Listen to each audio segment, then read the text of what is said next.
Halo Ayah, halo Bunda, selamat datang kembali di Ruang Tumbuh with Kiba. Sebuah ruang yang hangat, tempat kita belajar dan bertumbuh bersama sebagai orang tua atau calon orang tua. Perkenalkan, saya Dr. Gasani, atau kalian bisa panggil saya Dr. Sani, dan saya akan menemani Ayah dan Bunda dalam percakapan santai tapi bermakna di episode kali ini. Topik kita hari ini cukup dekat dengan banyak pasangan, bahkan kadang jadi pergulatan diam-diam. Kenapa ya belum hamil juga? Apa ya yang salah? Padahal gaya hidupku sudah sangat sehat. Kalau belum berhasil, apakah kami harus khawatir? Di Ruang Tumbuh, kami percaya bahwa setiap perjalanan punya waktunya sendiri. Yuk kita pahami bersama tentang tubuh, tentang pasangan, dan tentang harapan yang tumbuh pelan-pelan sebagai calon ayah dan calon bunda. Hari ini kita akan belajar langsung dari narasumber luar biasa dengan pengalaman lebih dari 19 tahun dan dengan jumlah pasien lebih dari 50.000. Mari kita sambut Dr. Hasto Wardoyo, spesialis Obsgyn konsultan PER, seorang dokter spesialis kandungan dan tokoh penting dalam dunia kesehatan reproduksi. Selamat datang, dokter. Ya, terima kasih. Assalamualaikum. Ya, Dokter Sani, gimana kabarnya? Ya. Baik, dokter sehat? Ya, alhamdulillah. Ya, baik dok, hari ini kita akan bahas tentang fertilitas ya dokter. Ya. Baik dokter, mungkin calon ayah dan calon bunda ini banyak sekali yang bertanya, apa itu sebenarnya fertilitas, baik itu untuk perempuan ataupun laki-laki? Ya, sebetulnya kalau diterjemahkan dalam bahasa awam itu ya kesuburan, mungkin begitu ya. Orang fertil berarti orang subur ya. Sehingga ada fertilitas, kesuburan. Kadang-kadang orang menyebut infertil berarti dia tidak subur gitu. Cuman sebetulnya hari ini kan kita itu tidak memvonis orang, wah ini infertil, itu seolah-olah sudah tidak ada harapan punya anak itu. Ya makanya kita sering mengatakan subfertil, itu tidak serta-merta harus infertil itu. Karena hari ini banyak sekali orang yang merasa sudah tidak ada harapan, tidak akan bisa hamil itu, tapi ternyata bisa hamil. Karena teknologi sudah berkembang. Ya, baik. Fertilitas. Baik dokter. Jadi kapan dikatakan seseorang itu infertil, dok? Biasanya begini, kan kalau sudah nikah, kemudian tidak long distance ya, ini hubungan suami istri seminggu 2-3 kali gitu, kemudian dia ini tidak memakai alat kontrasepsi gitu.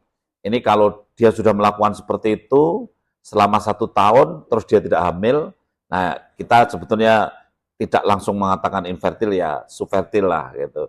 Cuman sering orang terus menulisnya sebagai infertil ya. Kadang-kadang disebut sebagai infertil primer karena dia belum pernah hamil gitu ya. Nah ini batasannya biasanya pakai 1 tahun gitu. Dan memang 1 tahun aktif seksual dan kemudian dia tidak pakai alat kontrasepsi dan tidak hamil. Baik, selama 1 tahun ya dok. Ya.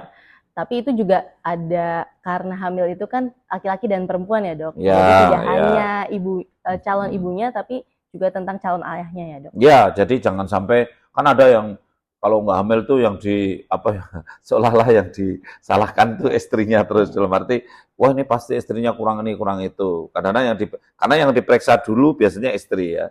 Kemudian suami kadang-kadang saya nanti aja dulu kan begitu.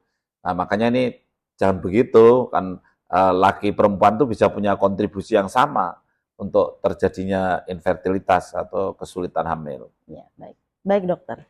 Nah jadi sekarang ayah dan bunda mungkin masih sering bingung tentang kesuburan itu, apa yang mempengaruhi dan bagaimana. Nah dokter boleh menjawab mitos-mitos yang akan saya tanyakan ya dokter? Ya boleh. Baik dok, jadi ada mitos yang mengatakan bahwa kondisi tidak subur atau infertil itu tidak bisa disembuhkan. Apakah itu benar dokter? Ya itu yang perlu kita luruskan ya, bahwa menurut saya tidak benar kalau misalnya tidak bisa disembuhkan, itu kan tidak benar. Ya, jadi tidak benar ya. Ya, yang tidak bisa disembuhkan cuma penyakit tua aja ya. Karena itu nggak bisa diubah. Iya, proses menua itu yang nggak bisa dicegah. Tapi kalau yang lainnya insya Allah lah masih bisa. Baik. Yang kedua, perempuan yang mengkonsumsi pil KB itu akan sulit hamil. Itu juga tidak benar. Karena apa? Pil KB itu kan justru membuat siklik ya. Siklusnya jadi teratur. Jadi orang-orang yang mengkonsumsi pil KB dengan tertib ya, dengan catatan tertib loh ini. ini siklusnya jadi bagus gitu. Bahkan beberapa pasien yang tidak hamil-hamil itu sering tidak men itu ya, sering amenore, tidak menstruasi, itu terus ketika kita kasih pil KB, dia siklusnya jadi bagus gitu.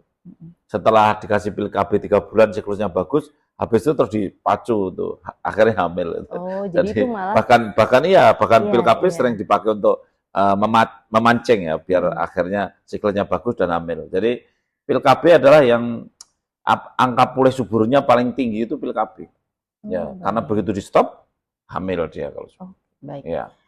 Kemudian untuk mitos yang ketiga, menstruasi setiap bulan pada wanita berarti menandakan wanita itu pasti subur. Apakah betul? Nah, enggak begitu, enggak bisa. Jadi ini jangan merasa ya kalau wah saya itu mainnya lancar itu, saya masih subur, enggak bisa begitu ya. Karena kan perempuan itu suburnya ditentukan secara garis besar 3. 1, dia harus rahimnya normal ya. 2, dia harus saluran telurnya tidak buntu, namanya tuba fallopi ya. Kemudian yang ketiga harus ada telurnya. Ya.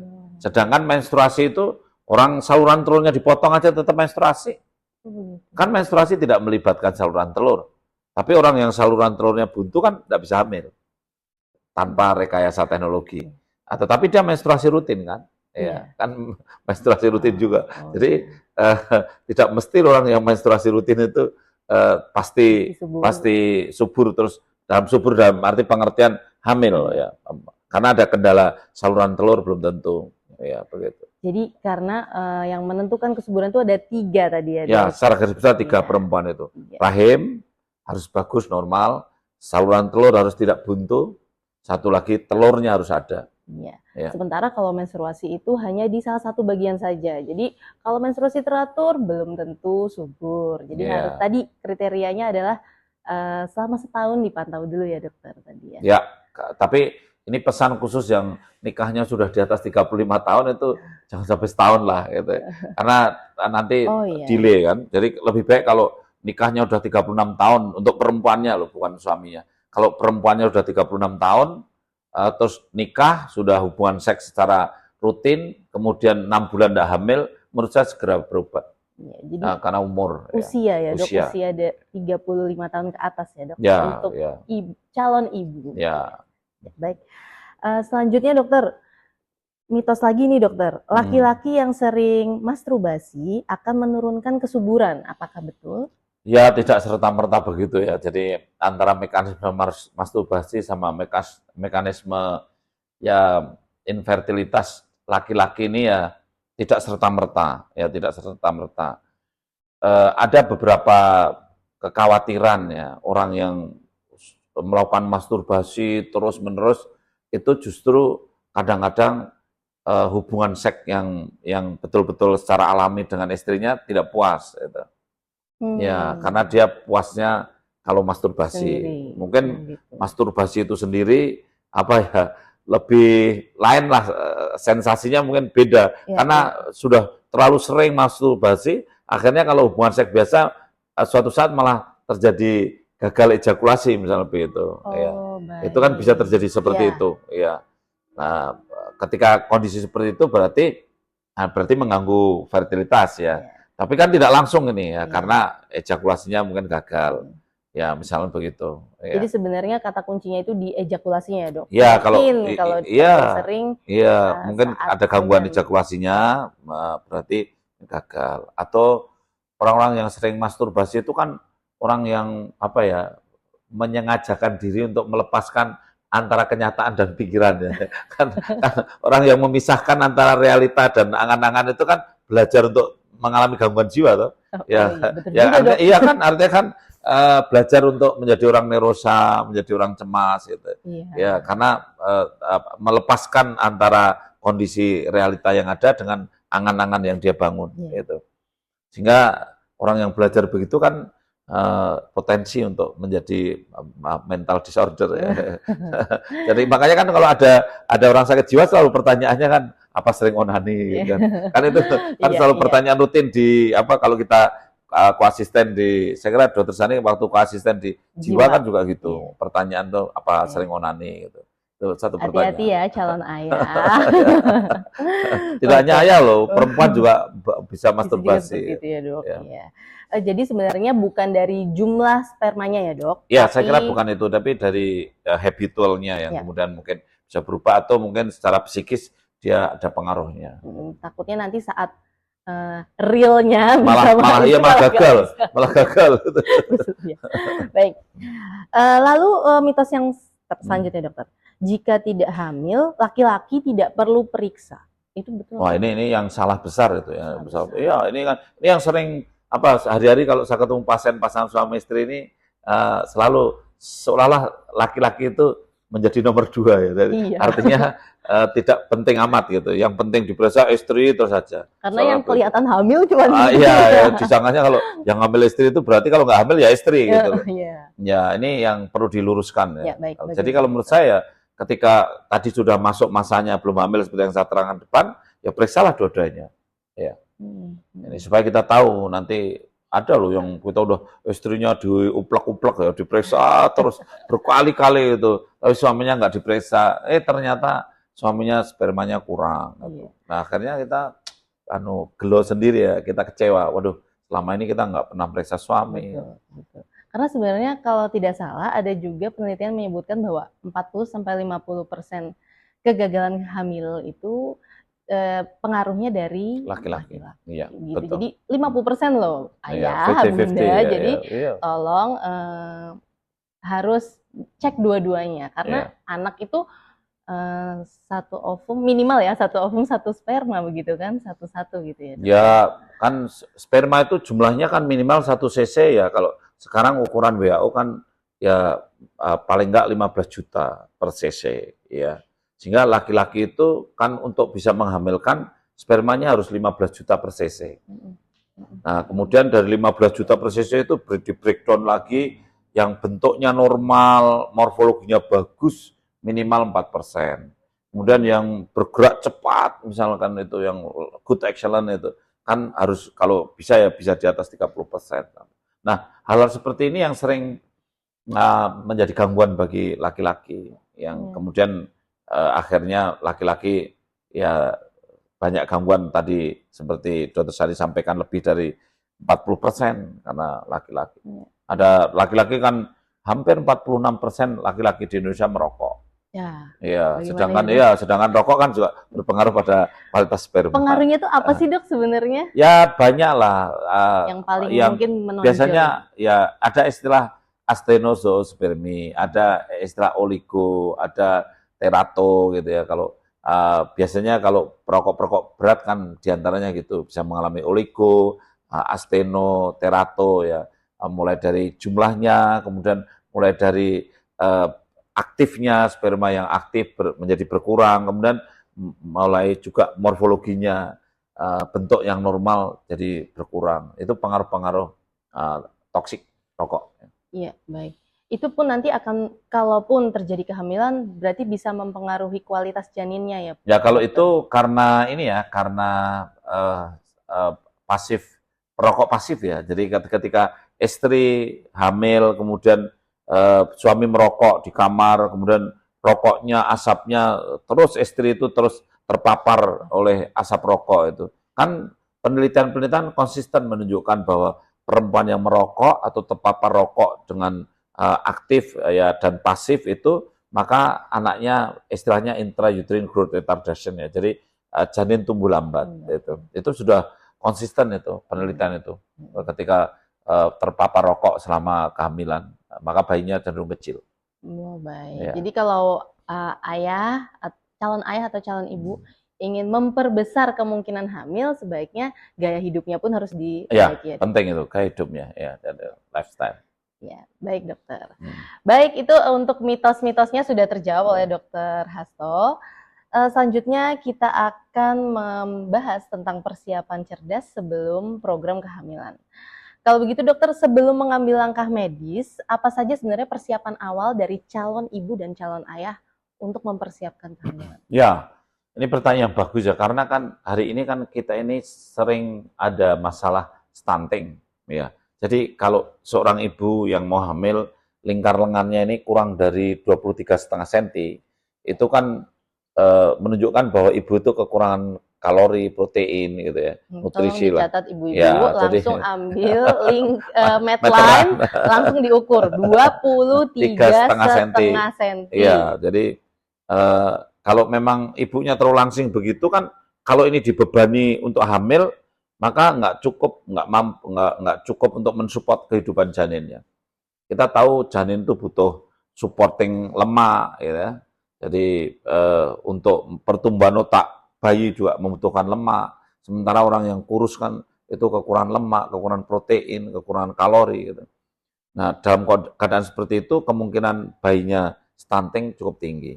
Maka bagi yang mau nikah, cek dulu ya lingkar lengannya itu berapa. Saya tidak melarang nikah ya, tapi tetap meskipun lingkar lengannya kurang, ya tetap nikah enggak apa-apa, tapi jangan hamil dulu gitu. Kalau bisa jangan hamil dulu. Jadi mungkin pakai kondom dulu misalnya gitu, terus nutrisinya diperbaiki dulu. Setelah tidak terlalu kurus baru hamil gitu ya. Jadi ini penting. Kemudian cek HB juga penting karena perempuan itu kan menstruasi. Kalau menstruasi itu setiap bulan kan mengeluarkan darah 200 cc, 200 cc. Sedangkan orang yang donor saja itu 250 cc itu bolehnya 3 bulan sekali gitu. Atau mungkin 2 bulan sekali gitu ya. Ini perempuan setiap bulan sekali loh donor gitu. Bukan donor ya, tapi bocor ya. Sebulan sekali 200 cc, 200 cc. Sehingga kan peluang perempuan untuk anemia itu tinggi kalau seandainya tidak konsumsi tablet tambah darah. Gitu. Makanya kalau mau nikah ya ceklah HB-nya berapa.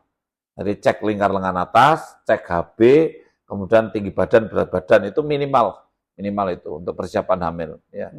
Untuk mencegah stunting. Jadi status gizi ibunya itu paling penting sebelum persiapan kehamilan. Betul, ya. Betul. Nah, sekarang kalau misalnya yang untuk pemeriksaan yang lanjutan dokter, misalnya calon ayah ibu yang sedang melihat kita ini sudah 1 tahun ternyata belum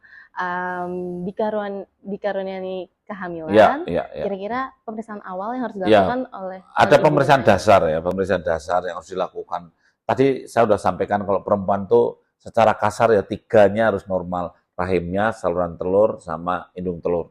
Nah, perempuan harus diperiksa rahimnya biasanya dengan USG transvaginal, USG lewat vagina ya supaya lebih detail gitu ya. Uterusnya atau rahimnya bagus enggak, ada masalah enggak, ada miom enggak gitu. Kemudian ukurannya normal tidak, itu ada benjolannya tidak gitu. Kalau dari rahim itu paling sering yang ditemukan apa dokter? Ya kadang-kadang ada polip di endometrium misalnya itu, ada polip di endometrium, kemudian ada yang adenomyosis atau benjolannya, ada tumor misalnya itu yang kadang-kadang ditemukan seperti itu ya. Kemudian yang kedua saluran telurnya harus difoto ronsen ya, jadi foto HSG. Biasanya dikerjakan hari ke-9 dari mens ya. Hari ke-9 dari mens yaitu di foto ronsen dengan kontras gitu. Nanti ketahuan saluran telurnya buntu enggak gitu. Ya saluran telurnya buntu enggak. Kalau saluran telurnya buntu ya berarti kita sudah harus mengambil cara lain ini ya. Nah, saluran telur ada 2 kanan kiri. Kadang-kadang sebelah buntu, sebelah lancar. Harapannya dua-duanya lancar. Kemudian yang ketiga adalah di USG lagi dari vagina juga itu untuk melihat telurnya. Ya, telurnya itu pada masa subur ukurannya berapa? Di kapan itu dilakukan? Ya, biasanya kita lakukan hari ke-12 dari mens pertama. Ya, biasanya hari ke-12 mens pertama ukuran namanya folikel ya. Folikel itu kantong telur sebenarnya.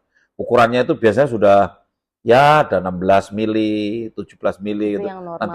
Nanti kalau sudah mendekati ovulasi ukurannya bisa antara 18 mili sampai 22 mili ya. Berarti kalau kita ketemu ada folikel yang ukurannya antara 18 sampai 22 itu berarti berarti dia menghasilkan telur atau menghasilkan folikel yang kita harapkan ada telurnya. Karena ada perempuan yang sering tidak menstruasi, ternyata folikelnya atau kantong telurnya ini kecil-kecil aja, ukurannya ya 9 mili, 8 mili gitu.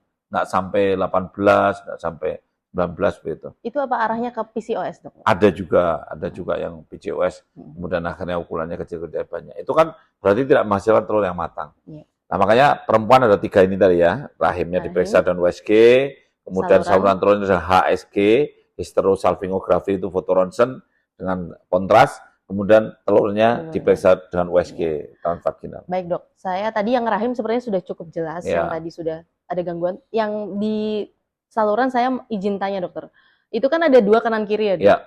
Kalau salah satunya dua-duanya buntu kan berarti harus yang lain. Ya, Kalau salah satu buntu, apakah bisa masih mencoba alami? bisa. Masih Jadi bisa dok, Kak? satunya buntu, satunya lancar, ya enggak masalah. Ya. Ya, Masih satunya bisa buntu, diusahakan alami iya, berarti dok ya? iya. Jadi kalau satunya buntu, satu lancar, misalkan yang kiri buntu, yang kanan lancar, ya. Berarti kita pacu aja telurnya supaya kanan kiri telurnya ada, ya kan? Nanti kalau pas telurnya yang kanan ada, berarti kita kasih jadwal hubungan seks untuk supaya kanan menjadi kehamilan dari yang kanan. Karena yang tidak buntu yang kanan, Ya. itu. Nah, biasanya kalau dipacu kan telur itu kanan kiri keluar semua, Ya. gitu, matang semua, gitu, Ya. membesar semua. Tapi manusia kalau tidak dipacu kan telurnya itu secara alami cuma satu sebulan. Misalnya bulan ini dari kiri, biasanya bulan depan dari Gantian kanan, gitu, gantian dokter. begitu. Baik. Secara alamiah begitu, ya. Sehingga kalau misalkan saluran telurnya yang kiri buntu, yang kanan tidak buntu, kalau sekarang ini yang telurnya yang matur dari kiri kan tidak ada gunanya. Iya, karena Ya, satunya buntu. karena pas yang itu buntu. Jadi peluang untuk hamil kecil sekali kalau pas telur yang matang yang buntu. Makanya kita harus mematangkan yang. Kalau boleh tahu tuh bisa buntu tuh kenapa sih dok? Ini pertanyaan yang menarik. Jadi kebanyakan ya perempuan itu buntu itu salah satunya karena infeksi. Ya, jadi sering infeksi yang dibiarkan, ada keputihan, ada gatel, berbau, kemudian terjadi ascenderen. Ascenderen itu bakteri dari bawah itu naik ke atas itu. Jadi kan perempuan itu, mohon maaf kalau bahasa Jawanya itu bolong melompong ya, artinya ini tanpa reserve ya, dari luar sampai dalam. Jadi kalau ada bakteri mau jalan dari vagina, setelah itu kanalis cervicalis, setelah itu ke endometrium, setelah itu ke kanan kiri saluran telur, sampailah ke rongga perut. Ya. Itulah perempuan ya, tanpa reserve gitu ya. Sehingga kalau ada bakteri bisa sampai bernanah-nanah itu di saluran telur kanan kiri itu, bahkan sampai usus ikut lengket bernanah di situ. Dan beda dengan laki-laki ya. Laki-laki kan dari luar masuk itu paling-paling sampai testis ya. Sampai testis kan nanti ada pertigaan itu. Ada yang ke testis, ada saluran yang ke kandung kencing ya. Terus yang di kandung kencing ya sudah buntu, paling-paling ke ginjal itu. Tapi kan tidak ada yang ke rongga perut. Iya.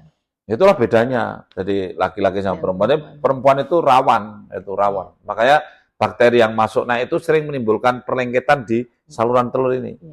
Karena infeksi. Ada istilah hidrosalping ya. Jadi saluran tubannya itu membesar. Ini yang paling sering ini. Saluran tubannya membesar, bengkak dan buntu. Itu membesarnya karena infeksinya. Ya, infeksi, ada nanahnya, ada cairannya. Makanya disebut hidrosalping. Ya. Baik.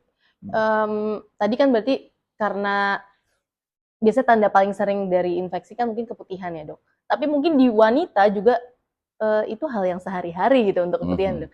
Kapan membedakan ini kira-kira potensi untuk infeksi yang jadi tidak? Keputihan kan ini perempuan tuh apapun yang keluar dari vagina kecuali darah kan sebutnya keputihan. Warnanya coklat ya keputihan, warnanya abu-abu ya keputihan. Kan itu sudah menjadi bahasa umumnya keputihan. Kecuali merah itu ya kemerahan lah, darah itu. Nah, ini kan cirinya sebetulnya gatal atau berbau atau dua-duanya. Jadi kalau misal berbau busuk seperti telur busuk ya berbau amis ya, itu kan jelas sudah patologis istilahnya. Ini pasti bisa karena amuba, bisa karena bakteri itu, basil itu. Nah, terus ada yang tidak berbau tapi gatalnya luar biasa. Berarti kemudian kan jamur. Kemudian jamur. Nah, hal-hal seperti ini yang perlu diwaspadai gitu. Jangan dibiarkan lah. Karena bahayanya bisa naik infeksinya sampai saluran telur. Dan mungkin terkadang asimptomatik juga ya dok? Ada yang asimptomatik. Maksudnya asimptomatik adalah tanpa tidak gejala. Ada gejalanya. Ya gejalanya cuma keputihan tapi nggak nyeri perut gitu kan. Ya cuman karena cuek dibiarin. Oke, baik. Kemudian itu jadi yang dari saluran ya. Jadi kalau salah satu tetap harus rekayasa dulu, dipacu dulu ya dok ya telurnya. Kemudian kalau yang di bagian telur dok, itu tuh sebenarnya apakah semua usia wanita itu sama rata, jumlah telurnya sama-sama banyak atau ada waktu-waktu tertentu? Perempuan memang kurang waktunya itu kurang panjang untuk subur itu. Jadi perempuan itu masa suburnya kan relatif pendek itu. Jadi manusia itu peaknya hidup manusia itu ya puncak kebugaran fisik ya, ada ukurannya peak bone mass ya. Jadi puncak kepadatan tulang juga itu menjadi satu ukuran. Itu 32 tahun. Jadi sejak umur 32 tahun, laki dan perempuan. Laki dan perempuan itu peak bone mass-nya 32 tahun. Itu berarti puncak kejayaan orang itu 32 tahun ya. Setelah 32 tahun kita itu aging ya kan. Mengalami apoptosis, mengalami kemunduran sel-selnya, pembuluh darah mengalami aterosklerotik gitu. Makanya perempuan itu kalau sudah umur 35 tahun sudah disebut kehamilan risiko tinggi. 35 tahun. Karena apa? Orang ini sudah tua 3 tahun. Oh iya. Iya kan? Kadang-kadang orang nggak tahu, oh, kenapa 35 tahun risiko tinggi?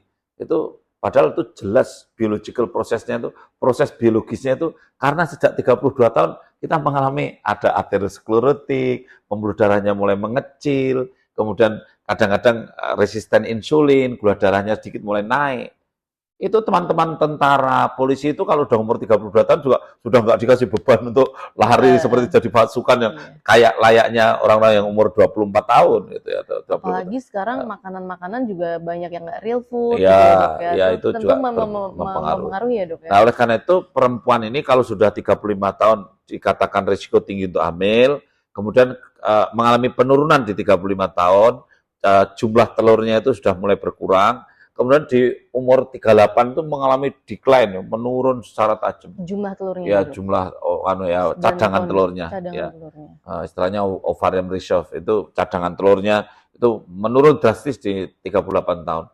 Makanya kalau sudah umur 40 tahun itu peluang hamil secara alami kan ya 10% gitu-gitu ya. Itu enggak KB pun enggak hamil gitu ya. Kalau sudah umur 40 tahun gitu. Nah, ini supaya disadari betul, kalau ingin punya anak itu jangan nanti-nanti gitu loh.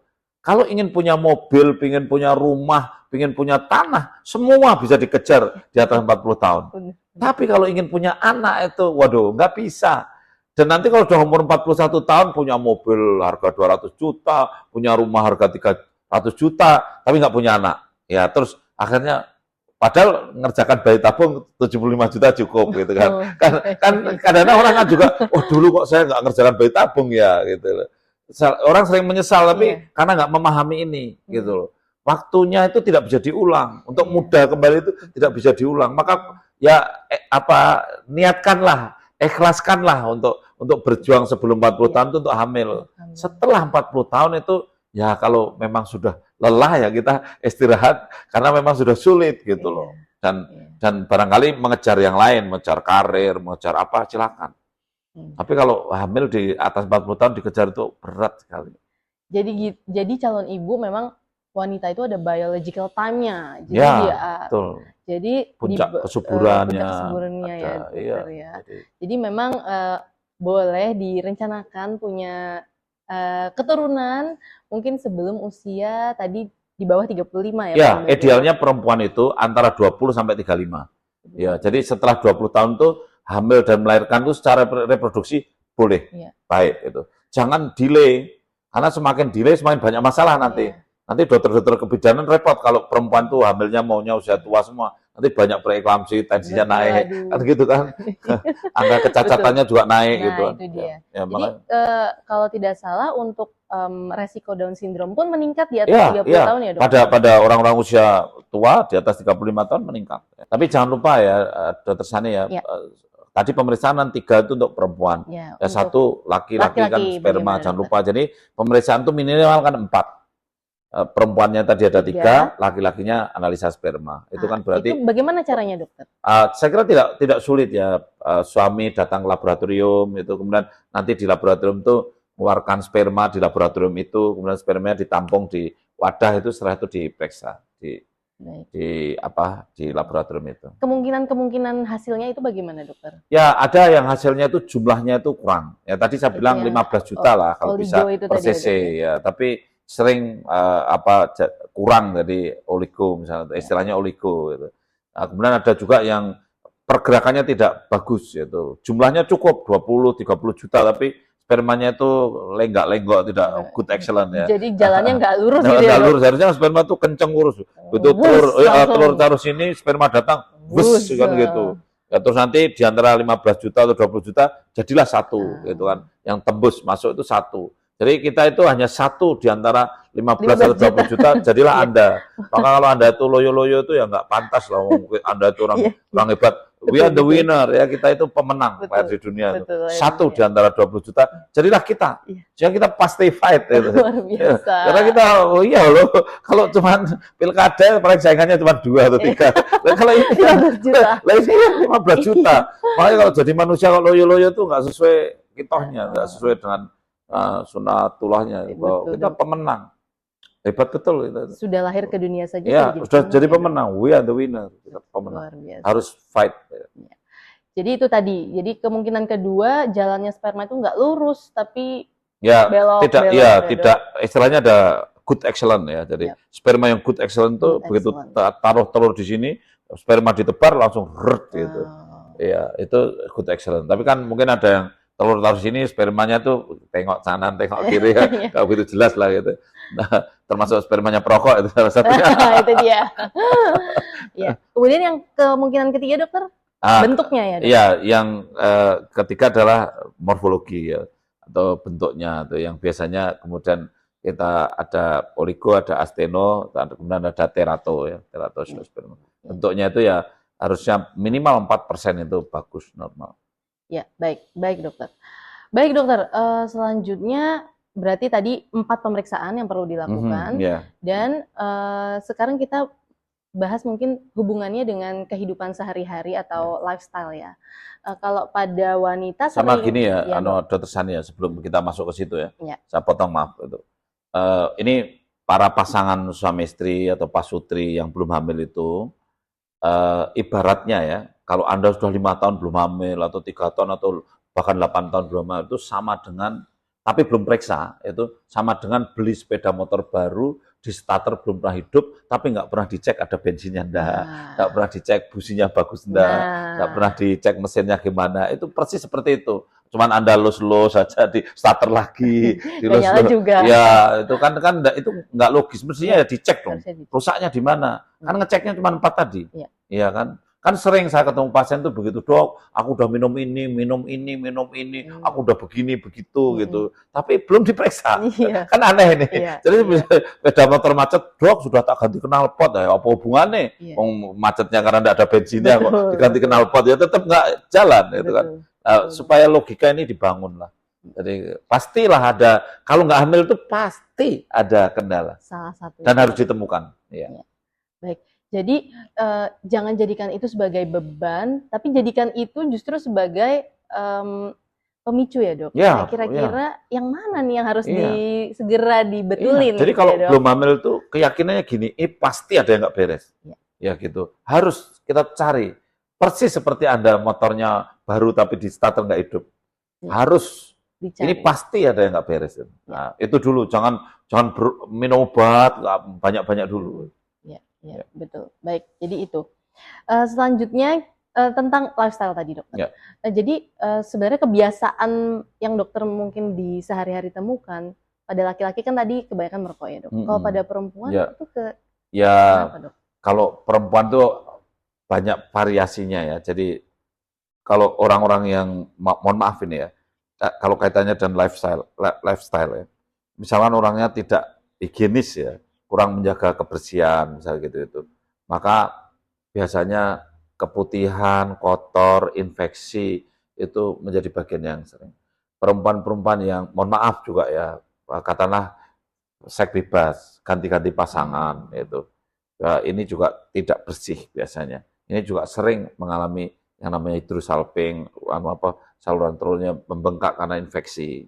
Ini juga terjadi karena penularan istilah penyakit menular seksual juga bisa terjadi seperti itu. Nah, kemudian ada perempuan-perempuan yang berat badannya naik, itu mohon maaf, ini nikah terus berat badannya naik, habis itu terus tidak men, gitu. Lah hati-hati yang berat badan naik tidak men ini sering ada polikistiknya tadi, ya berat badannya, kalau dicek telurnya kecil-kecil banyak. Itu kasus itu sekarang juga lumayan banyak. itu ditandai dengan tidak menstruasi. Ya. Ada juga perempuan yang siklusnya itu nggak jelas itu, kadang-kadang mundur, kadang-kadang maju, sehingga masa suburnya itu juga nggak jelas itu. Nah, hal seperti itu menjadi penyebab.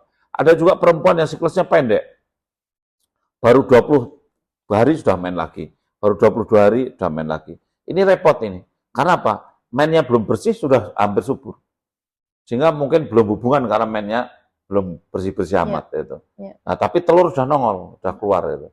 Terus nanti mainnya berikutnya maju. Jadi ini karena siklusnya pendek. Ini kan butuh diatur ini, butuh betul-betul di apa ya? Harus ada guidance-nya ya, harus ada yang betul-betul mengatur, kemudian mengikuti telurnya. Ada timeline yang untuk mengukur telur itu. Jadi terus kapan hubungan seks ya.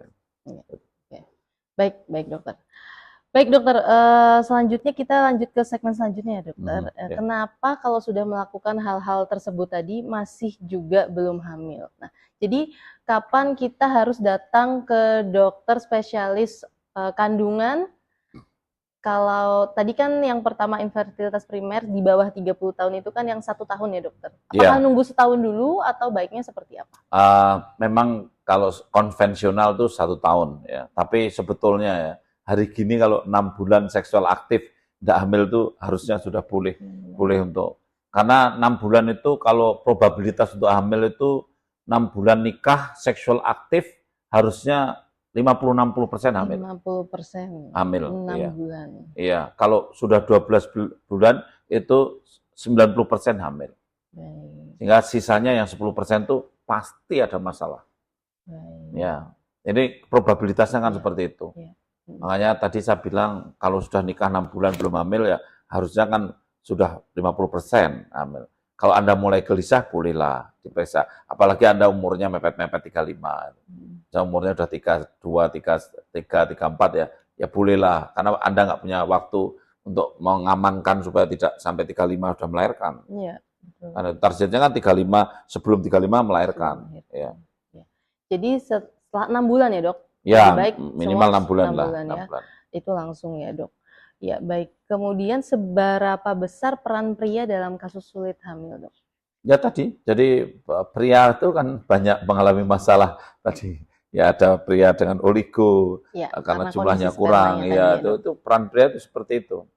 Dan tidak sedikit kasus pria seperti itu kan, itu baru dari sisi ini loh, baru dari sisi konten dari sperma, belum dari masalah lain seperti pria yang ejakulasi dini, pria yang disfungsi ereksi kan di luar itu ya di luar itu. Mungkin saya mau membahasnya ke hubungan seksualnya ya dok.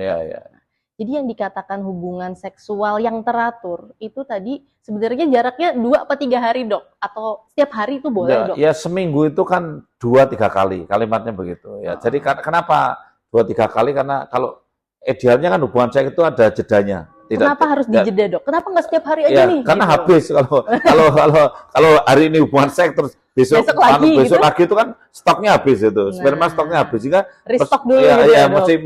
Mesti tidak memenuhi. Mesti kalau dicek itu sekarang cek sperma, sekarang onani cek sperma, besok onani lagi cek sperma. Pasti kalau hari ini hasilnya normal, besok mungkin hasilnya nggak normal.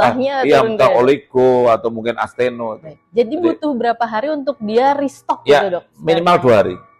Jadi 2 hari off ya. Jadi misalnya hari Senin berhubungan. Selasa tidak hubungan Selasa itu. tidak. Mungkin Rabu malam baru boleh. Rabu udah boleh. Catat ya calon ayah. Contohnya begitu. Sehingga kan seminggu itu berarti hanya 2 atau paling banyak 3 kali. Karena seminggu hanya 7 hari kan. Baik. Jadi bukan setiap hari nanti. Kalau setiap hari kalau setiap hari saya jamin tidak hamil tuh. Ya, malah kalau mau nggak hamil, hubungan seks tiap hari udah hamil. Catat, penting ini ya calon ayah. Biasanya soalnya yang buat jadwal ayahnya ya. Ya, manten baru biasanya kan malah ngebut gitu kan, tiap hari. Akhirnya nggak hamil, karena habis spermanya. Nah, itu dia. Jadi ternyata memang tubuh manusia ya sudah diciptakan oleh Tuhan seperti itu ya dok ya. Begitu ya. Ada jedanya. Ya, produksi sperma kan ada apa ya waktunya. Nah, yang kedua dok, itu kan tadi waktunya ya dok. Kalau posisinya dok, bagaimana dok? Sebetulnya orang sering merepotkan tentang posisi. Ya sebetulnya aslinya sperma itu kan aktif, Bergerak, bergerak, ya bergerak. Sehingga kalau katakanlah mulut rahim itu digenangi oleh sperma, itu maka sperma ini nggak sampai 5 menit sudah bisa sampai ke dalam, itu nggak sampai 5 menit sudah sampai dalam. Makanya yang penting posisi mulut rahim itu tergenang oleh sperma. Sehingga kalau misalkan posisi laki-laki di atas, istri di bawah, ini kan sudah jelas pasti istri baring itu pasti akan membuat mulut rahimnya tergenang oleh sperma gitu. Iya. Tapi kalau misalkan istri di atas, misal begitu, kemudian ejakulasi pada saat istri di atas, terus tetap di atas terus, itu kan mungkin spermanya ya keluar semua, artinya mulut rahimnya tidak tergenang oleh sperma. Nah, peluang untuk hamil lebih besar apabila tergenang, agak mengenang sebentar lah gitu. Kalau begitu ejakulasinya pada saat suami di bawah istri di atas terus langsung tumpah semua, kan juga peluang untuk masuk ke dalam rahim kan berkurang. Ya paling-paling posisi seperti itulah yang ekstrem-ekstrem begitu. Tapi kalau ya standar, tapi kalau yang standar-standar aja insya Allah hamil itu ya. Karena kalau normal semua loh, karena sperma begitu ejakulasi kan sperma kan perempuan itu pada masa subur kan mengeluarkan lendir. Ya ada lendir. Nah, sperma itu kalau nempel di lendirnya cairan yang encer dari perempuan ini, itu kan seperti main ski itu, set itu. Ya, jadi kan begitu. Jadi sperma itu kalau diteteskan di lendir perempuan yang masa subur, spermanya itu seperti main ski, tergelincir. Oh, gitu. Ya, karena itu kan membenang gitu. Ya, membenang. Iya. Perempuan kalau subur kan ini lendirnya kan ditarik gini membenang. Ya. Itu kalau di bawah mikroskop kan seperti apa ya? Luncuran, kayak pelosotan itu. Jadi kalau spermatoris ini set itu. Tapi kalau nggak subur kan lendirnya kental. Lendirnya kental, jadi nggak, sperma terjebak di situ, seperti dalam lumpur itu, terseok itu. Jadi sebetulnya sperma itu sakti juga sebetulnya. Jadi wes itu bisa tahu-tahu sampai dalam. Jadi makanya kalau semua itu baik, insya Allah jadi. Artinya posisi itu tidak terlalu lah. Dok, lendirnya itu lendir subur biasa atau harus lendir yang setelah wanita orgasme gitu, Dok? Lendir kesuburan. Lendir kesuburan tidak itu ada hubungannya dengan orgasme ya, Dok? Kalau wanita maksudnya. Iya, kalau lendir kesuburan itu kan dihasilkan dari namanya kanal cervicalis ya, mulut rahim. Ya, mulut rahim itu menghasilkan lendir kesuburan ya. Yang kemudian kalau kita ambil dari mulut rahim lendirnya itu ditarik, ini mulur bisa panjang itu kalau masa subur itu. Seperti ingus tapi agak jernih, kemudian bisa ditarik gini. Ini kalau orang emotional sex-nya naik kan bukan itu, lendirnya bukan itu. Dia basah, vaginanya basah itu. Karena rangsangan seks ya. Ketika rangsangan seks maka vagina jadi basah itu. Tapi yang basah vagina. Gitu. Tapi lendirnya kan tetap kental ini. Kalau nggak masa subur ya. Jadi perempuan yang tidak masa subur tapi birahi gitu ya. Artinya ini birahi bahasa hewan ya. Maksud saya apa ya? Bahasa jantan betina ini. Tidak masa subur tapi dia terangsang ya. Terangsang itu maka vaginanya basah, keluar cairan, tapi lendir serviknya kan tetap kental. Iya. Jadi tetap sulit ditembus sperma. Itu. Dan makanya enggak ada telur dan enggak ada telur. Menghitungnya subur jadi bagaimana, dokter? Sebetulnya aslinya subur itu pada saat telur itu pecah yang dikenal dengan ovulasi itu adalah 14 hari sebelum men yang akan datang. 14 hari sebelum men yang akan datang. Jadi wajib sebenarnya yang mau program itu mencatat hari pertama. Kalendernya terus dicatat untuk memprediksi. Ya, mennya kira-kira kapan. Kalau sudah dicatat rutin selama 3 bulan, 6 bulan kan hafal akhirnya. Oh ini berarti bulan depan saya tanggal ini. Karena saya cenderung mundur 2 hari, mundur 2 hari, mundur 2 hari. Berarti kalau sekarang saya men tanggal 18, berarti saya bulan depan kemungkinan men tanggal 20. Karena saya sering mundurnya 2 hari. Berarti kalau mennya bulan depan tanggal 20, berarti telurnya pecah tanggal berapa? 20 kurangi 14. Berarti tanggal 6. Berarti tanggal 6 itu telur pecah itu. Jadi masa suburnya ya pada saat telur pecah itu. Karena aslinya telur itu bisa dibuahi hanya 24 jam.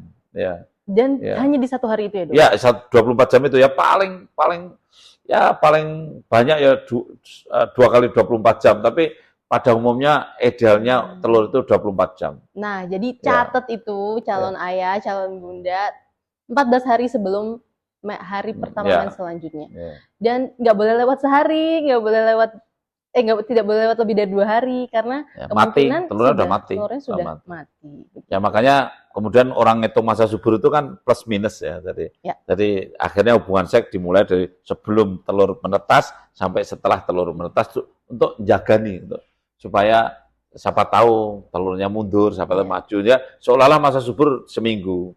Karena untuk jaga-jaga. Sebetulnya kan itu kan bahasa awam itu. Masa subur seminggu itu bahasa awam itu. Tapi sebenarnya aslinya telur itu hidupnya 24 jam. 24 jam saja. Itu ya betul, ovulasi 24 jam nggak dibuai ya.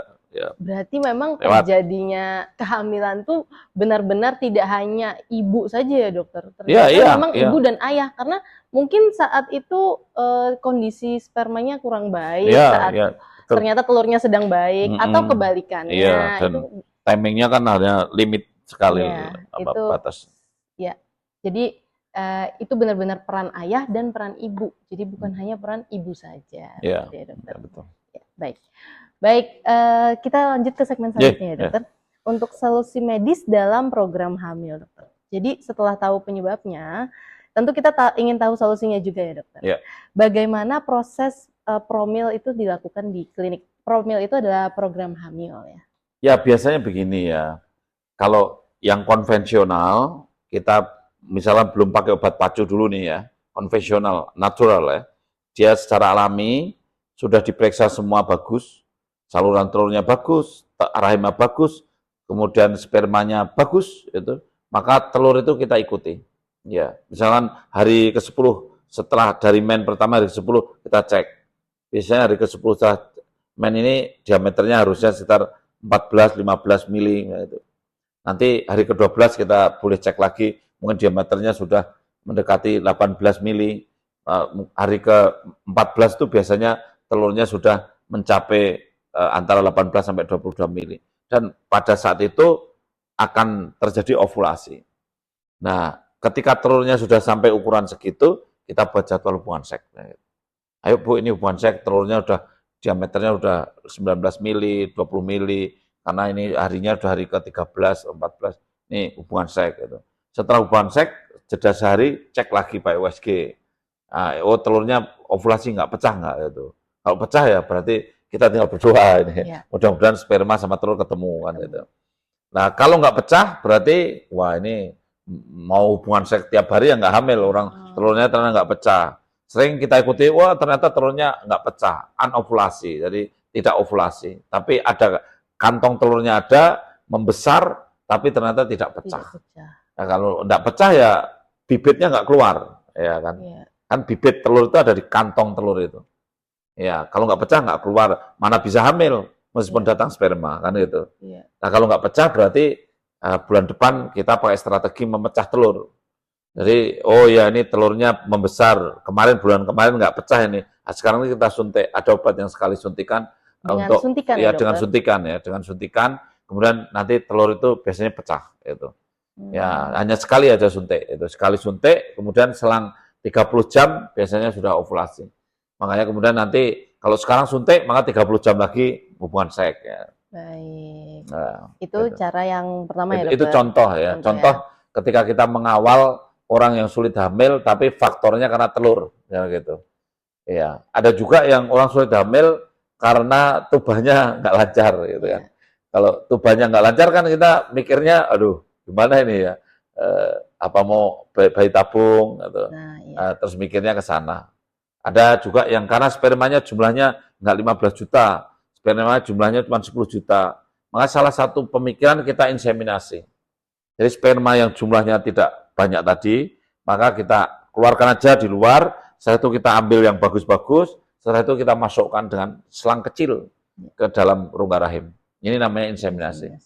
Jadi inseminasi itu cara sederhana, sangat sederhana, tidak seperti bayi tabung. Mungkin kalau kami di klinik itu, di rumah sakit, itu rumah sakit Sadewa, misalkan kalau inseminasi ibaratnya biaya paling sekitar 7,5 sampai 10 juta, kalau bayi tabung kan 70-80 juta. Artinya bayi tabung sekali itu bisa untuk inseminasi 7 kali kan. Ya, artinya inseminasi itu hal yang sederhana. Jangan dipikir terlalu, wah ini inseminasi itu tindakan yang luar biasa. Enggak. Tuh, masih sederhana. Jadi kalau kita ke klinik, memang nanti pilihannya sesuai yang tadi disebutkan oleh Dokter Hasto, ada 3 ya dokter? Ya. Apakah itu dipantau secara alami? Ya secara alami dulu lah, mungkin secara alami dulu gitu kan. Ya sebetulnya treatment itu tergantung kausa toh, sebabnya apa toh. Kalau secara alami ya terus diulang biasanya sampai 3 bulan. Siklus sekarang, siklus yang akan datang, siklus yang berikutnya. Kalau 3 kali diulang gagal, mungkin ditingkatkan, ya ditingkatkan sesuai penyebab. Kalau penyebabnya spermanya kurang, tapi lebih dari 10 juta, dipertimbangkan untuk inseminasi, ya gitu. Ya, karena itu terapinya. Kalau sebabnya ternyata telurnya tadi nggak sukses, ya ovulasinya dipertimbangkan untuk suntikan, dipecahkan telurnya dengan suntikan. Kalau saluran telurnya yang buntu memang pertimbangannya berat, harus bayi tabung. Jadi tidak semua program hamil tuh langsung bayi tabung ya ayah bunda. Jadi tadi ada tahapan-tahapannya sesuai dengan problem dari ayah bunda masing-masing. Memang tadi perlu dilakukan pengecekan awal. Jadi jangan takut untuk melakukan pengecekan awal untuk mengetahui penyebab utamanya apa begitu. Begitu ya dokter ya. Baik. Jadi 3 tahapan itu ya dok ya. Ya sebetulnya banyak lebih ya sebetulnya. Cuman itu contoh simpelnya saja. Tapi kalau secara komprehensif kan banyak hal tergantung diagnosis, tergantung apa kasus ya. Coba Anda kalau kita ketemu, wah semua istrinya baik semua, terus suaminya azoospermi, suaminya suruh mengeluarkan sperma, nggak ada sama sekali spermanya, 0 itu. Kan tahapannya beda. Kalau spermanya 0, suami istrinya semua bagus, tahapannya kan beda. Ya ini misal dicek dulu nih kenapa suaminya, oh ternyata ada varises, misalnya itu di testisnya. Kalau ada varises, berarti dioperasi, ada namanya operasi Palombo, itu operasi untuk varises. Tapi ternyata ini spermanya 0 tapi nggak ada varises, testisnya ukurannya normal. Gitu.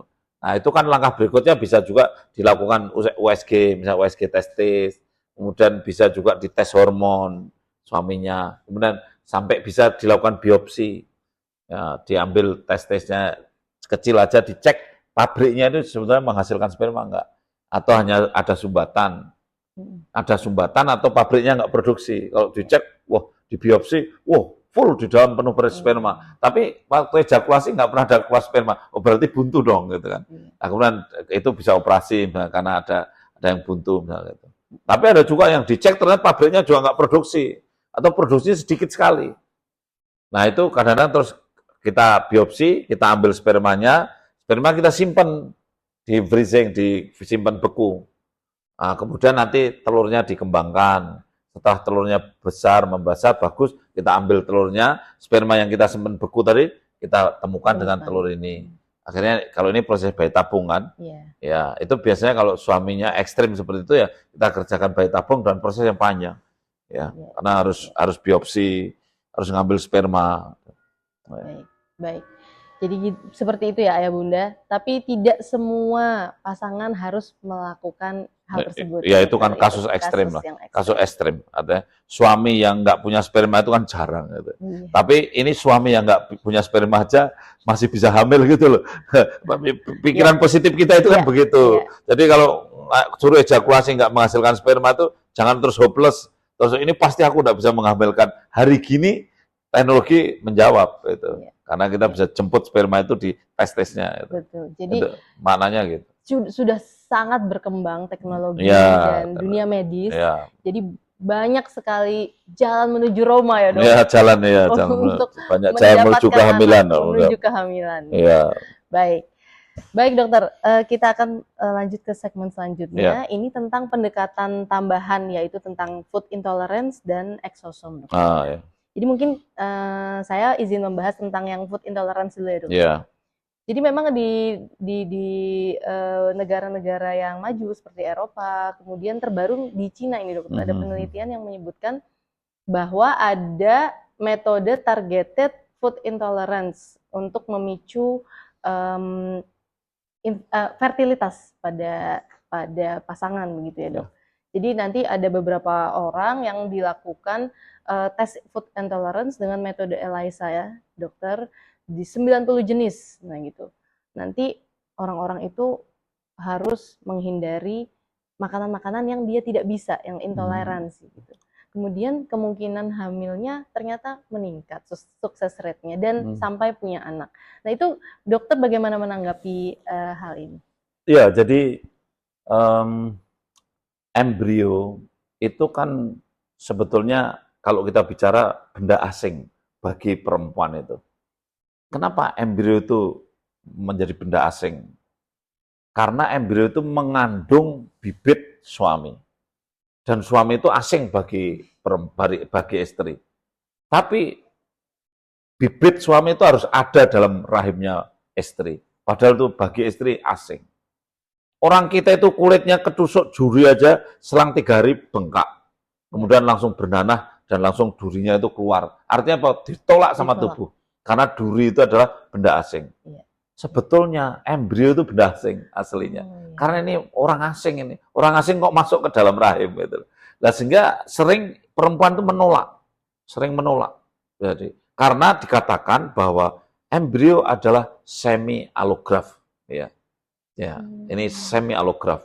Kalau alograf kan graf yang diambil dari orang lain ya. Artinya benda asing tadi. Misalnya ini kulit luka terus ditempeli kulitnya orang itu kan ini ya alo ya. Itu bukan punya kita sendiri. Nah, maka dari itu embrio adalah semi alograf. Akan ditolak oleh tubuh aslinya itu. Tapi ada mekanisme untuk melindungi juga embrio itu terlindungi sehingga akhirnya penolakan itu gagal. Nah, perempuan-perempuan tertentu menolaknya itu sukses, nolak terus, sehingga terjadi recurrent abortion atau hamil dengan keguguran berulang, keguguran lagi.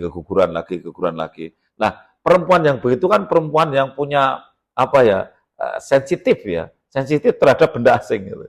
Sensitif terhadap benda asing. Setiap yang dia tidak bisa toleransi, langsung dia tolak. Setiap yang tidak bisa toleransi, sehingga dia punya pasukan antibodi untuk dikerahkan untuk menolak. Gitu. Nah, orang-orang yang punya sensitif atau intoleran terhadap benda asing, contoh tadi Dr. Sani sampaikan, ini perempuan ini makan ini alergi, dites, ini alerginya banyak. Terus perempuan itu tidak makan itu semua. Gitu. Sehingga perempuan itu antibodinya agak tertidur gitu kan. Karena ya kan agak tertidur karena apa? Tidak ada benda asing yang datang gitu kan.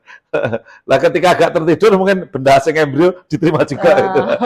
Gitu. Jadi kan tidak terkesiap secara imunitas ya. Jadi tidak terkesiap. Jadi lalai ya itu. Lalai dalam keadaan lalai gol lah gitu. Ya, karena jadi sebetulnya itu masuk akal lah kalau menurut saya masuk akal ya. Memang saya belum banyak membaca apa makanan yang sudah diteliti oleh jurnal-jurnal terkini, tapi logika basic imunologinya saya kira memang aslinya bahwa janin adalah semi alograf. Nah, kira-kira seperti itu. Sehingga itu menjadi teori-teori yang berkembang ketika kita mengatasi masalah-masalah yang early pregnancy loss ya, jadi kehamilan yang keguguran tapi sering belum dikatakan abortus itu, masih early pregnancy loss karena mungkin gagal implantasi karena terlalu penolakannya terlalu kuat, intoleran. Jadi berarti memang di beberapa orang itu tadi ya, sistem imunnya terlalu sensitif gitu ya. Jadi kalau dimasuki embrio tadi, yang dimana itu hasil dari sperma dan ovum ya, itu jadi menolak gitu ya. Karena ada ekspresi gen suami gitu. Diam-diam kan itu ada ekspresi suami gitu. Baik. Jadi kalau di penelitian tersebut ternyata yang diteliti adalah paling tinggi menyebabkan intoleransi itu adalah susu sapi, dokter. Dokter boleh menanggapi mungkin? Ya, saya belum belajar ya, saya belum membaca jurnal yang khusus terkait dengan itu. Tetapi barangkali jenis protein asam amino yang paling dekat dengan semi alograf janin itu, barangkali itu yang menjadi padanan ya, ketika dekat itu. Ya, maksud saya ketika seseorang kena terpapar asam amino jenis tertentu, kemudian dia menolak dengan antibodinya, misalnya begitu kan. Ternyata antibodi yang diproduksi untuk menolak asam amino protein tertentu yang katakanlah susu sapi atau apa yang lainnya, itu ternyata antibodi yang diproduksi itu similar dengan antibodi yang menolak janin gitu kan, semi alograf tadi. Nah, itu kan hanya seperti orang parotitis epidemika di sini Iya. yang disebabkan oleh virus Virus. parotitis ya. Ternyata virus parotitis kemudian ditolak dengan antibodi, antibodinya ngerusak testis. Iya. Sehingga orang yang parotitis epidemika, testisnya ikut rusak. Gitu. Titis juga. Bukan karena virusnya ke testis, tapi karena Mirip. ya karena mirip toh, gitu kan, salah kan sasaran gitu loh. Tubuh kita tuh bikin pasukan nyerang, tapi salah sasaran. Gitu. Salah sasaran, hingga akhirnya testisnya ikut rusak. Gitu. Baik. Ya.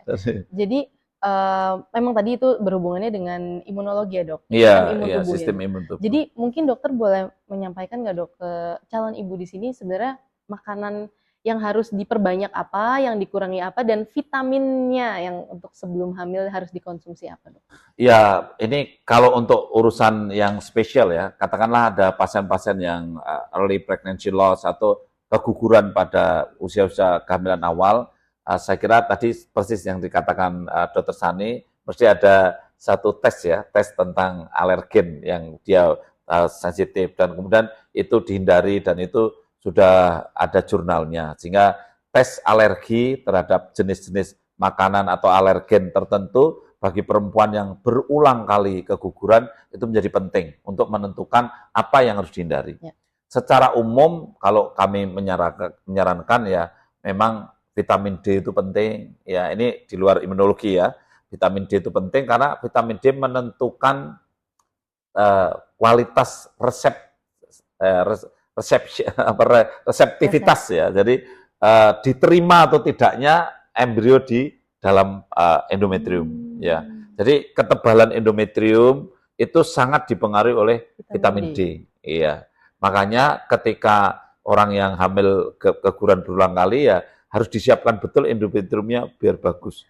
Ibaratnya ini bukan masalah imunologinya, bukan masalah penolakan antibodi, tapi masalah kualitas endometrium yang punya reseptivitas yang bagus. Ya. Dok, ini ya. sangat menarik. Ya.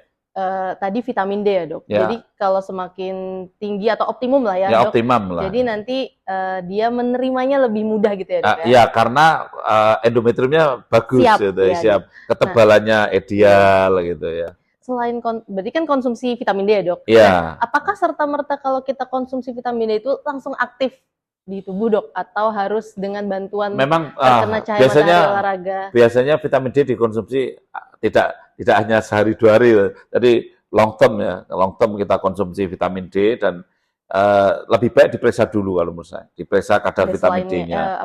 Iya, biasanya dia pada umumnya itu di bawah 20 ya, padahal idealnya di atas 30 gitu. Jadi tapi orang-orang Indonesia ini kalau diperiksa vitamin D kan banyak yang di bawah 30, bahkan ekstrim di bawah 20. Padahal idealnya 30 lebih gitu ya.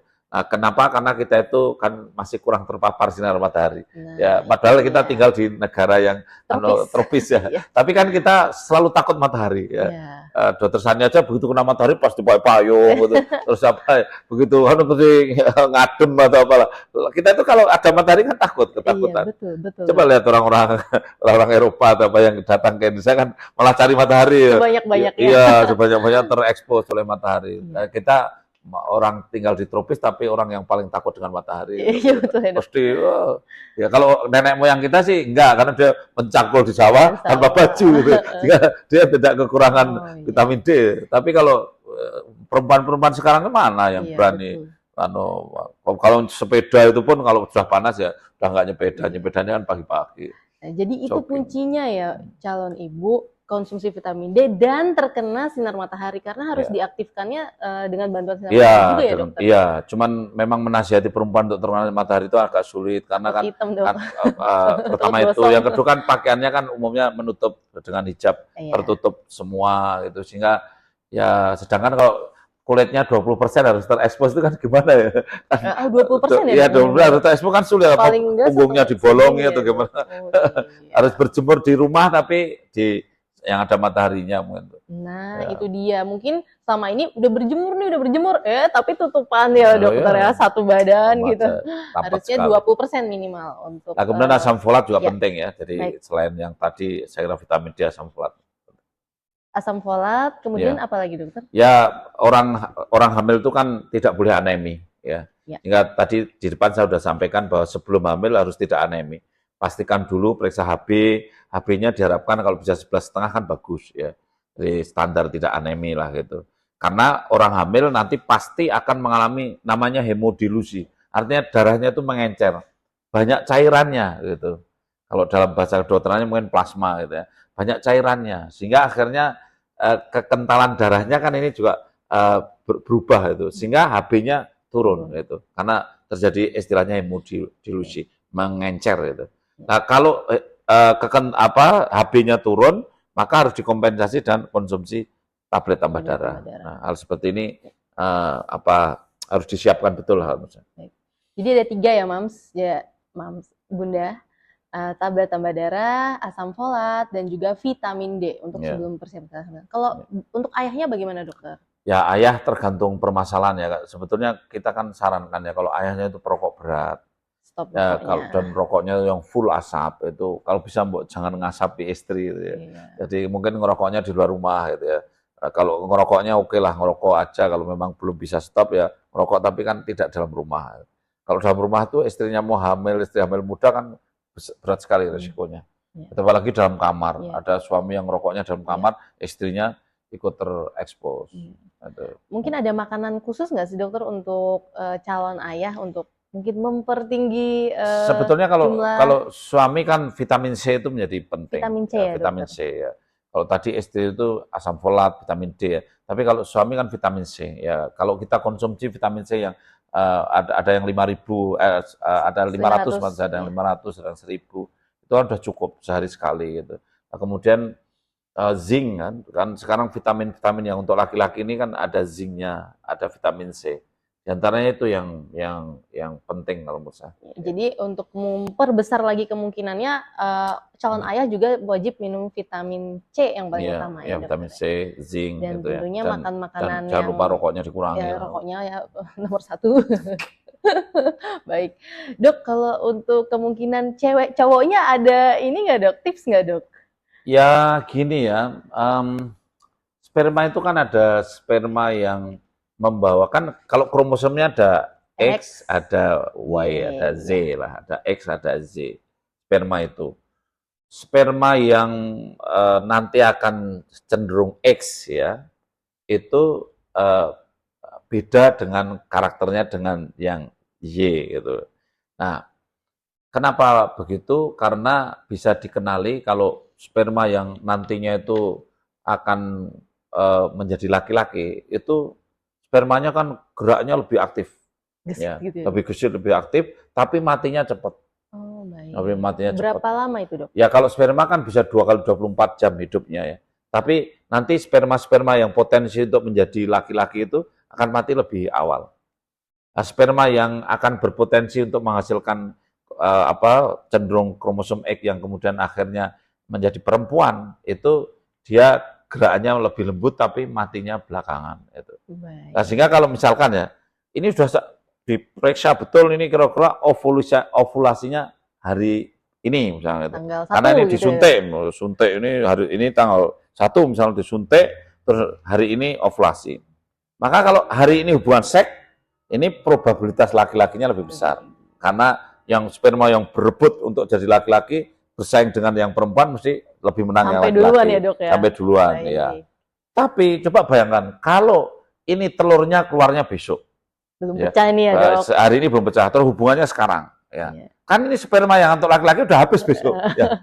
Karena mati duluan, karena mati duluan kan. Sehingga yang bertahan sampai besok tinggal sperma yang akan jadi perempuan. Sehingga kalau mau pingin punya anak perempuan, hubungan seksnya kan jadinya bisa sehari sebelum ovulasi. Maju ini. Maju sehari sebelum ovulasi gitu.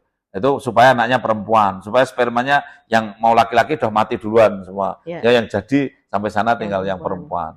Nah, tapi kalau pas ovulasi hubungan seks atau setelahnya ya probabilitasnya laki-laki. Itu selektif ya. Iya, ini kalau kita mau sex selection ya, jadi menyeleksi seksnya, gender ya, sex selection atau laki atau perempuan, teorinya begitu, sehingga kita bisa mengawal.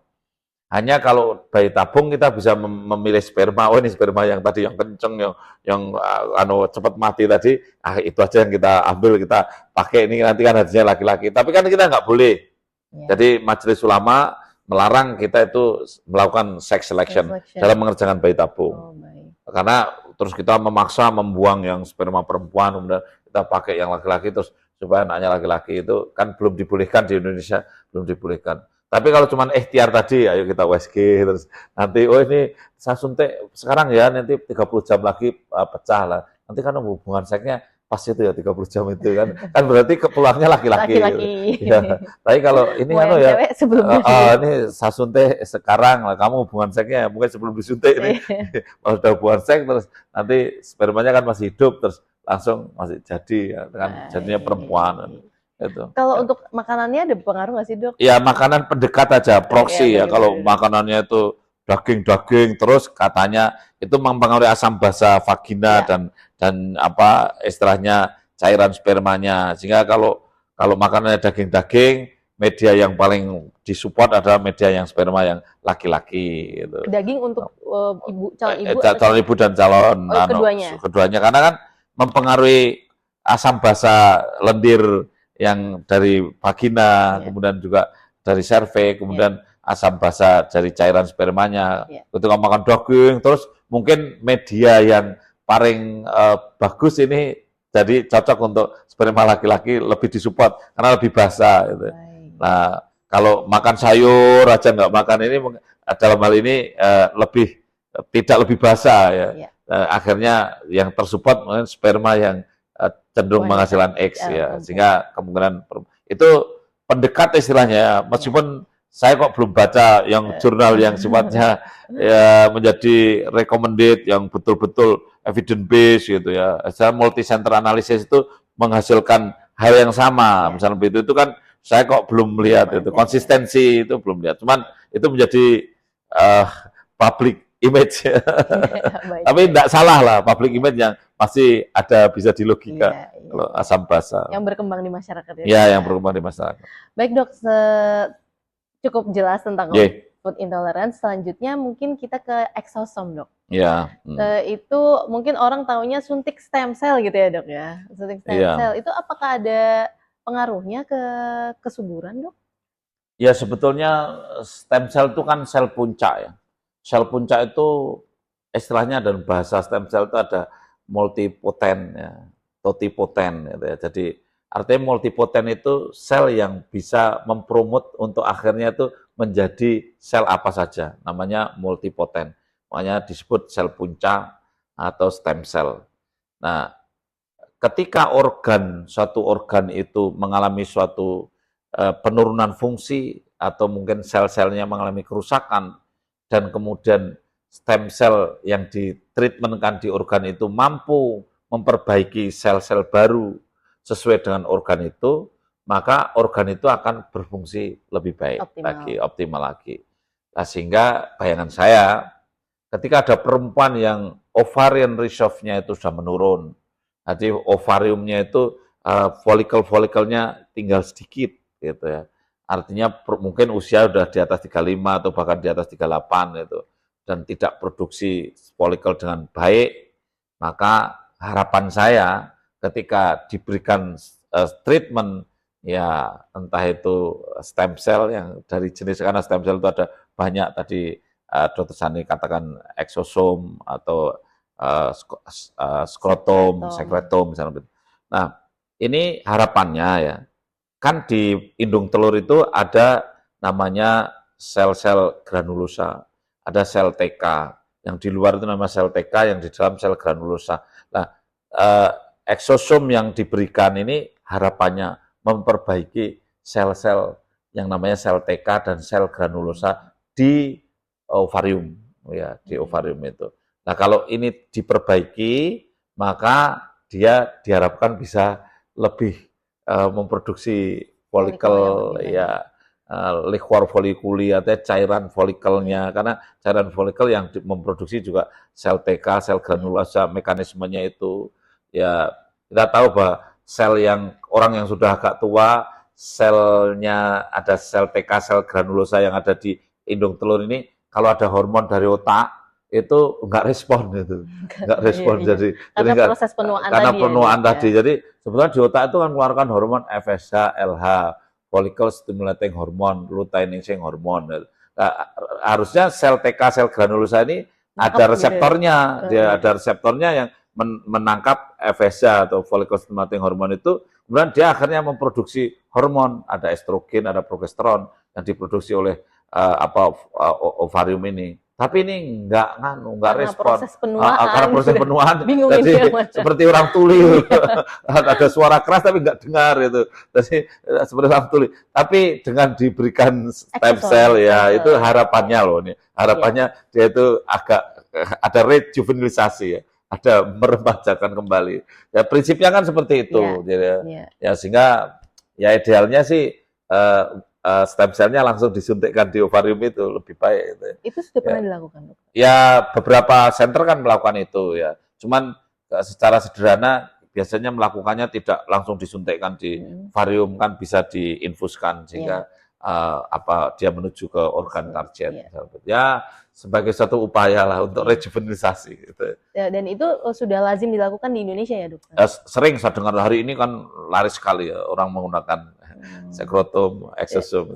Untuk maksud kami untuk tadi sebagai salah satu program untuk menuju kehamilan. Iya, salah satunya untuk supaya produksi telurnya lebih baik lagi. Tadi dokter mengatakan itu kan untuk di atas 35 tahun karena sudah menurun ya, Dok. Tapi kalau misalnya mau dilakukan di bawah 35 tahun itu boleh tidak, Dok?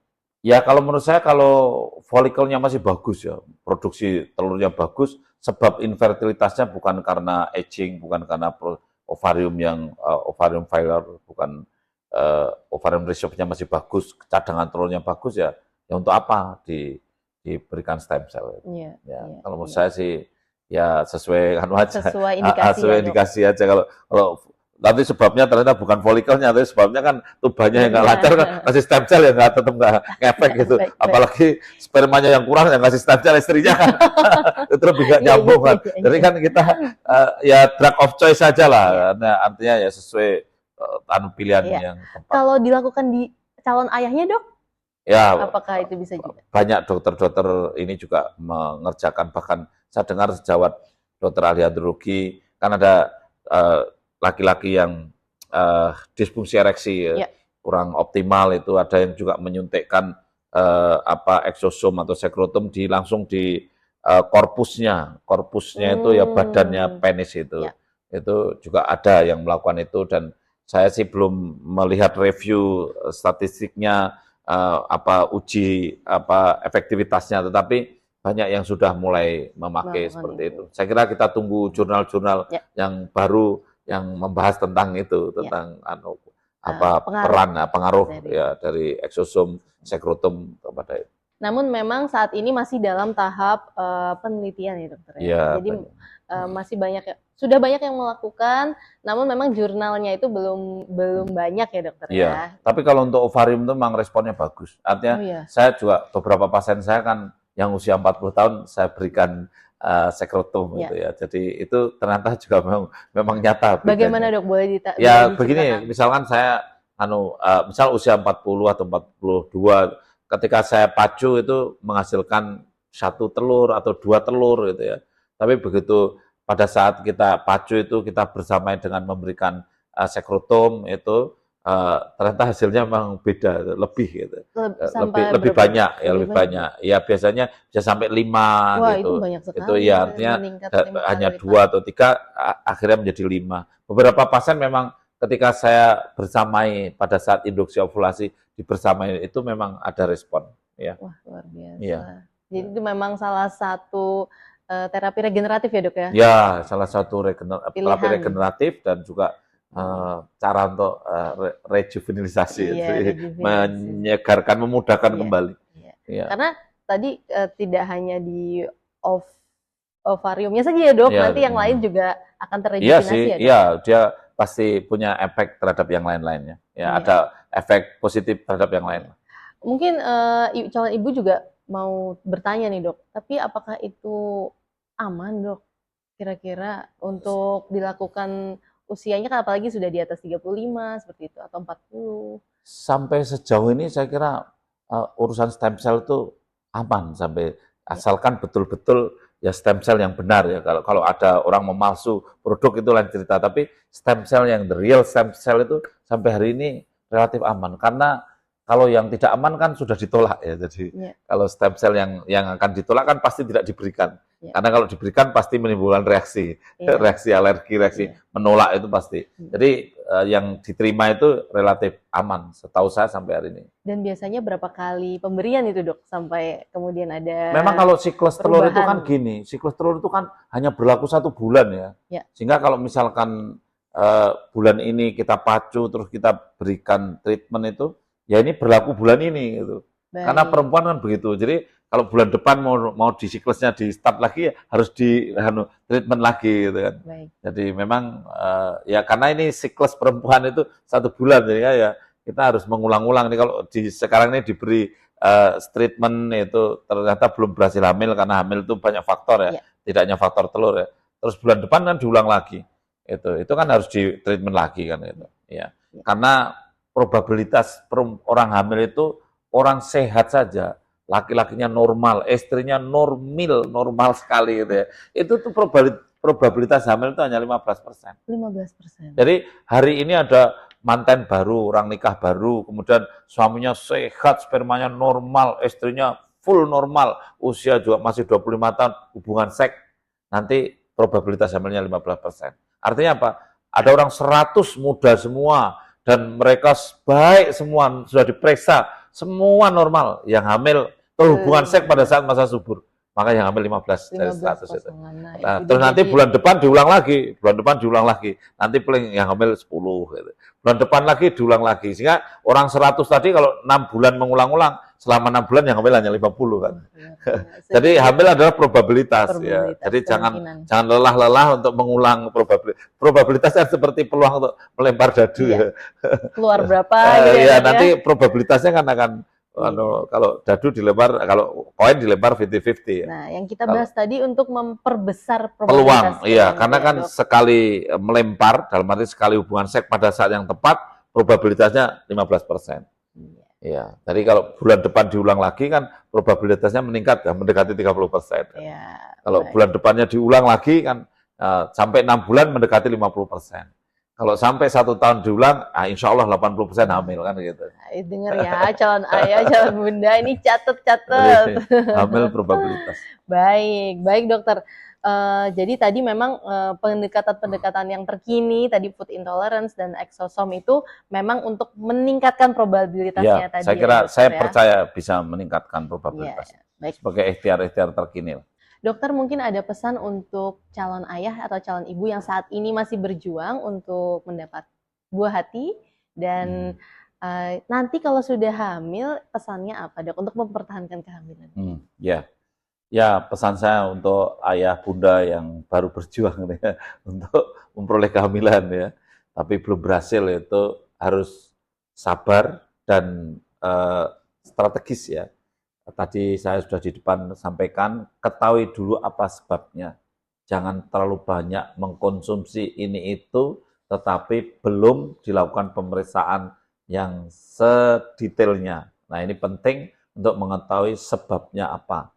Baru nanti di treatment. Dan yang kedua, saran saya tadi juga sudah saya sampaikan bahwa laki-laki jangan diabaikan, karena banyak tidak hamil juga sebabnya bukan hanya perempuannya, tetapi juga banyak kasus yang karena kualitas spermanya yang nggak bagus.